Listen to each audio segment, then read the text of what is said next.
Look, I think what I want to do at this stage in what is going on is point out very clear that we do have a weak link in this story. And the weak link is Grandus. And I think that we can't ignore that. Some of the stuff that's come out is just telling us that this case, there is more to it.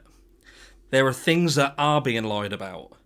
Now, we're not talking about this family that doesn't have a kind of a history that could lead to where we are today. We're talking about a family where it was almost like Summer's cards were always stacked against her.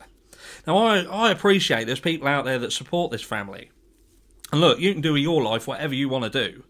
But at the end of the day, this is what we're talking about. We're talking about a mother who lost children previously. She was in a violent relationship. She'd got on heavy drugs. Her son had been beaten with a baseball bat so badly that he had injuries that he's carried into his adult life. He was 2 years old. His little sister, 6 years old, 6 months old, sorry, typo.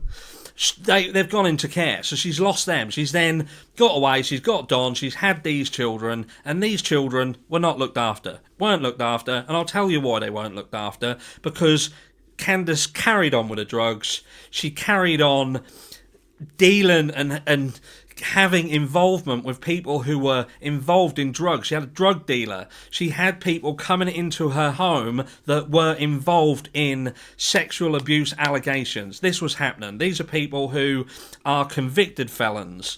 Her partner, himself, Summer's father, is being accused of allegations of a sexual nature by his own family. So look, this is not a family that you can say, well, this shouldn't have ever happened. This wasn't ever going to happen. This was always going to happen. There was always going to be a disaster. And look, this is where I sit with it right now. Grandus, I believe, she is upset because she's already lost a child. She has got a child who has vanished off the face of the planet. She hasn't been found. That's Rose. That is Summer's auntie. So already you think to yourself, this family have already got one missing person in their midst.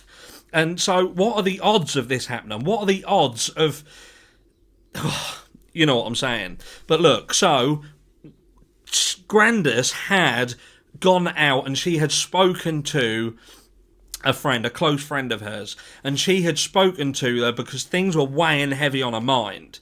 She knew that what was going out, what was being said, just it weren't right. It weren't sitting right with her. She couldn't speak to people because she didn't want to get people into trouble, but she needed to reach out, and she reached out to a friend. And this friend, she had told, look, Summer left the property, and she left the property with Candace. And not being funny, that's all we need to know.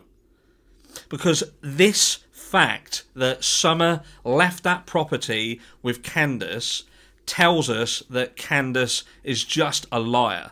She tried to fill in gaps. She tried to make up a story that made no sense. It fell apart. She dragged her boys into it by saying, look, you're going to have to say that you saw Summer because I need someone to help me. We've left her, we've lost her, she's gone. She probably told them that she'd wandered off. But do you know what I mean? She's brought them into it and made it look like they're doing their mum and dad a favour because without you, you're our only witness. Grandus was asleep. Grandus had told her friend she was asleep. She woke up and Summer wasn't there. She never came back. This is when Summer was then reported missing. And that's the true story. That's the truth. Something happened that day and Summer was removed from that property by her mother. Tell me I'm wrong, because that's how it looks, and nothing else makes sense. Nobody walked up to that property on the off chance. Now, don't get me wrong, there is a scenario where someone could have potentially already been in the property. I can't see it, though. And I'll tell you why I can't see it. Because of the question over the door downstairs. Was it open? Was it locked? That couldn't be answered. Undisputably. If that door would have been unlocked And open, if that had been left open, then I could say someone's been in there, they've grabbed her, they've gone, they've not worried about shutting the door. They wouldn't have needed to worry about shutting the door. Their thought process at that time is get off this premises, away, get away. So that door would have been open, and Candace would have known that. She'd have come down. She'd have said, I went downstairs to see Summer, to see if she was there. She weren't calling that back out to me, and the door was open. I don't even know why she'd have gone physically down there. Do you know what? Through that little cubby hole that looked like a frigging cat flap. Why wouldn't she have just walked round to the door? Or at that door, round there and back in and see. She would have then killed two birds with one stone, because Summer wasn't shouting back to her. So my thought process would have been, little buggers, gone out of the door and she's in the back garden by the swing. Do you see what I mean? So all of these little devil in the details things don't make no sense. But what does make sense is that Summer was removed from the property. It gave time to move her so she wasn't found when the searches start, and they got the boys into it to give them an alibi. And that's as simple as that. Tell me I'm wrong.